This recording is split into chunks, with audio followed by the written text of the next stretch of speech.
Good morning. Hello. Good morning. So, how are you? I am well. How are You you? you can be honest. I'm feeling oh man, I am in retreat mode 100%. Like Yes.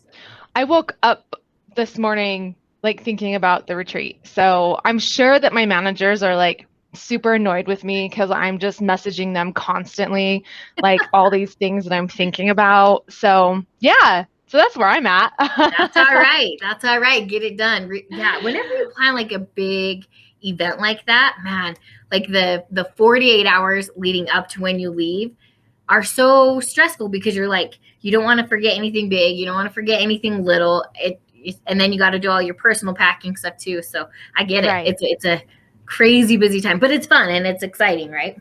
Yeah, it's super exciting. And I mean, we've done one before, so we kind of know what to expect. And so, like, the nerves piece of it is sort of outside of that, which is really nice because Right. I was so like, oh my gosh, I hope it goes well. And I still have a little bit of that because, like, you never know getting a group of like, there's going to be like 19 women or I guess 18 women and one guy together. You just never know how that's going to really go. And yoga Right. retreats are usually really chill because everybody's just like Yep. there for the, peace. And so it's typically pretty peaceful, but Yes. yeah. But then we have like the COVID thing thrown in and we're gonna have to do temperature checks. People are gonna have to wear masks, and it's just kind of like, Right. I wish we didn't have to do that. But also I think everybody's Yeah. super stoked to be getting together and socializing. Yeah, And absolutely.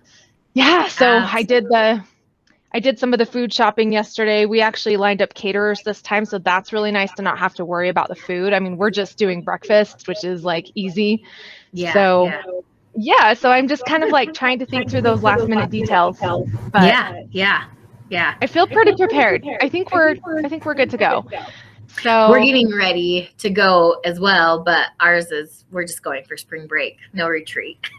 Ours is super what? easy. Yeah, you're like taking care of yourselves. Yes, we're Yeah, gonna go finish Bessie and bring her home. So I like it. yes, Bessie is our motor home, by the way, for people who are like, what? It's super cute too. I love it. Yes, I'm super, super excited. So, what are you drinking today? So I'm actually drinking some black tea with lemon. Okay, okay, okay. Switched up a little bit. Like a little like wannabe Arnold Palmer. I like it. I just have an americano with a little cream. No, I actually did vanilla today. Little vanilla in there, a little honey.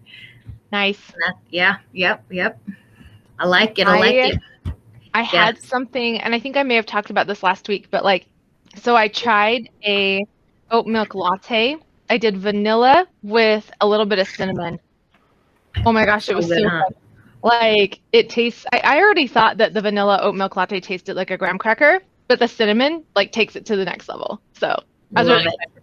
Yeah, excited. yeah. Anyway, When I brew my coffee at home, and like in my coffee grounds, I always put a little honey or honey. I don't put honey in there. Cinnamon in the coffee ground so that it goes. Because honey doesn't dissolve. hmm Um, so sometimes if I just sprinkle it on top, I get like clumps of honey, and I don't like that. You So mean I put it cinnamon. in the coffee grounds to go through. So, anyways, there's a little tip for you. Awesome. Cool. Okay, so tell me what's going on with you. Let's see. So we just launched some new social media campaigns, so that was really fun.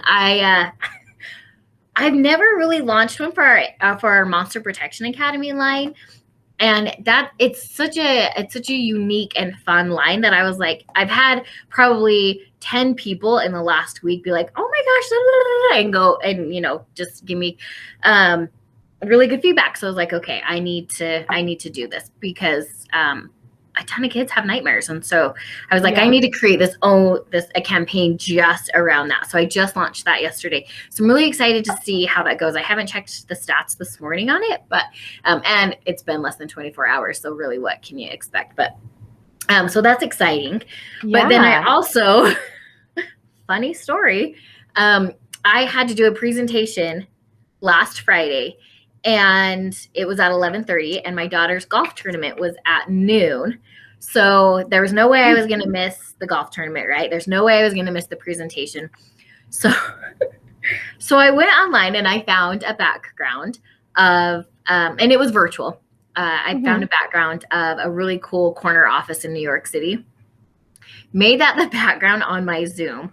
And then I was just going to like sit in the driver's seat and like prop my phone up and do it. Well, the lighting was awful and I couldn't get it to work. So girl, I got in my trunk and did this presentation because the lighting was better. The background didn't glitch out.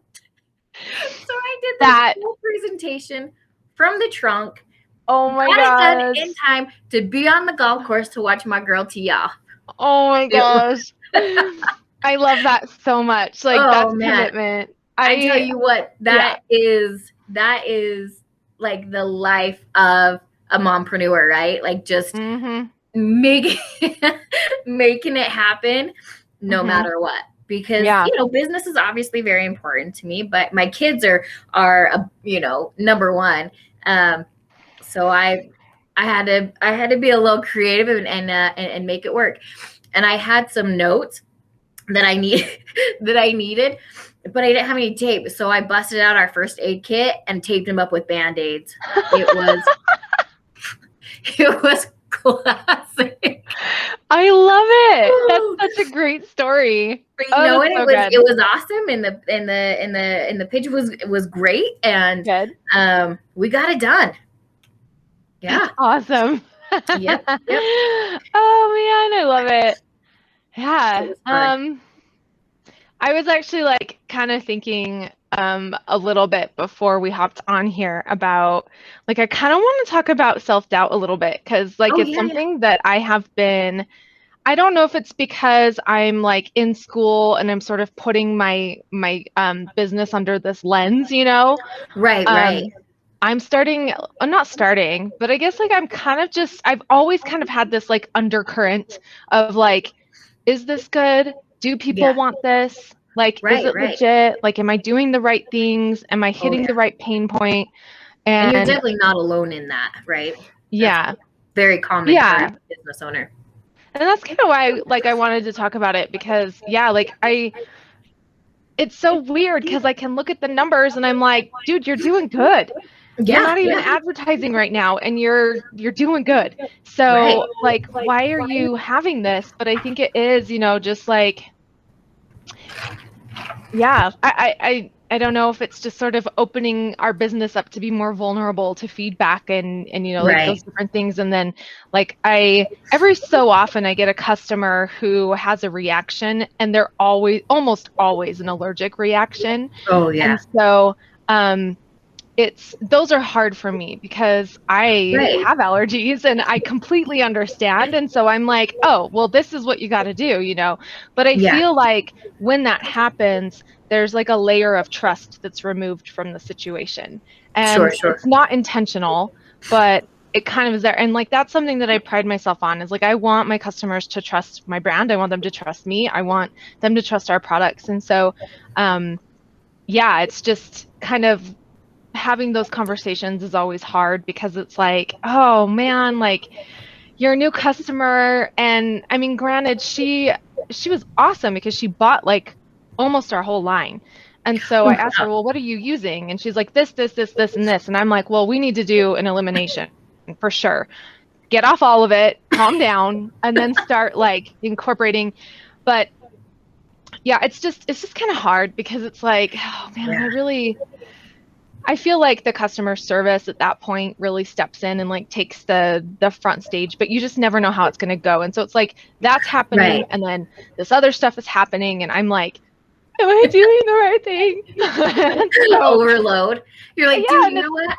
I could just be done with this and go to work a 9 to 5 and collect a paycheck and be good. I would be miserable. Because I follow that thought through and I'm like, ugh. Right. It is. It's so funny because that's so true. I was having that conversation with a friend and she's like, I can never do what you do because there's no steady income there, you know, there's no steady paycheck, there's no this. And I was like, dude, I can never do what you do because having the thought of working for somebody else and being tied to that Mm-hmm. is horrifying to me. Like just Right. having to be in that grind. Like we still grind, we just grind in a different way. Mm-hmm. In a very different way, right? It's you got to have a little bit of crazy in order to I think you do. And do it. it's not like when I say those things, it is absolutely not to be like anybody who works 9 to 5 is dumb. It's Oh just no, not at all. like my personality, I do not do well working for people. I never have. Like I can do it, but I'm Yeah, usually miserable. Like it right. gets to the point where I'm just like, I can't do this. Like I don't care Not how good. much money you're willing to pay me. Like I can't do it. Yeah, My sense of accomplishment is like, and I don't even know, I don't know what the driver is, but I just know that like typically or historically in those situations, like I don't do well. And so, and I like the creative yeah. freedom. Hmm. I like to. I think that's part of it, is that creative freedom and Right. that thrill of the chase. Yeah. Yeah, for sure. So, yeah, so those are my struggles and my kind of things that I'm dealing with this week is you just, like, am I doing the right thing? Because I'm starting to think about growth and Yeah, I always do this. Like I hold myself back because I'm afraid of what might happen sure. if we grow. Like, Yeah. oh, well, like what What does that if, look like? right, even though we've been in business for like going on 7 years, and in that entire time, I've had like 3 people reach out to me with an allergy. Like, I mean, Yeah. considering like the thousands of people that we've served, but I Yes. still am like, well, if I broaden that pool, what is that going to look like? And are my ingredients really great? Like I can Yeah. think all I want about my product, but like I don't know. So I'm just kind of in a funk right now, just like wondering, just kind of like thinking about that, and I'm sure I'll get through it, but You will. this is Yep. kind of where I'm at. And it's kind of nice to be able to like focus on the yoga retreat too, because that I know I'm good at. I know that it's a great offering. Like I know that it's going to be amazing, and it's really just a chance for me to like tune into the piece of me that likes to nurture. So Yeah, I get to go absolutely. like be a mother to all of these ladies for a few days, and I'm really excited. I So like yeah, it. I like yeah. it. So, all right. Well, do you have a sexism of the week to share? Um, do I have? Oh, yes, I do. So, I took my car in to get serviced, right? And love the guy who I always work with over there, but they just came out with the new body style of the Atlas, which I love. And so there was a gal who is a salesperson over there and asked me, if where I was at with the new car and this and that, and we were chit chatting and blah blah blah. Well, it was like it drove me nuts because she could not make a decision without asking a man. Like they gave her like no power to do any Mm, type of negotiation or mm, anything. And I was like, why do you keep having to ask a man? Like, why don't they empower you to make these decisions? I don't want to work with them. I want to work with you. But she literally could not do anything without this guy approving like every step of the way. And I was like, dude, that's not cool. That's not cool at all. yeah, that's like it's interesting because it is such like a sad reality. It I was actually ridiculous. I remember when I was maybe 19, I interviewed at Avis Car Rental, like that one in Ogden that used to be Oh like yeah. on 30th and Wall. Yep. And Yep. the interview went amazing, but it literally at the end they said, "Look, you're great. We think you'd be a good fit, but we can't hire you because we don't know if you could handle the men in this shop." And they literally said that to me, and I was like, at the time I was like, "Dude, I can handle it. Like, it's Yeah. not a big deal. I don't feel like you should be casting that judgment on me." And they're like, "Well, you're just really young and you're really pretty, so I would worry that that we'd have to worry about sexual harassment." I'm like, "If you're having to worry about sexual harassment, like you Then need to." you don't have the right men working there. Yeah. Why is So, I this a mean, Why is that a female problem? That's a male problem. Yeah. Like I didn't get a job because you're worried that you can't control your employees. That's ridiculous. Yeah, like I completely forgot about that until you just were talking about that. And I'm like, oh my gosh, that's like, that reminds me of that situation.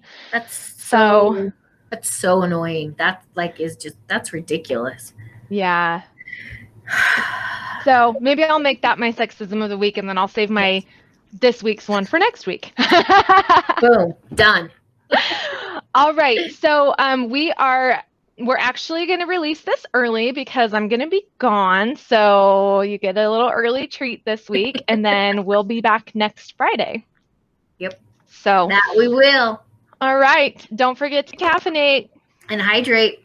I will see you next time. Bye.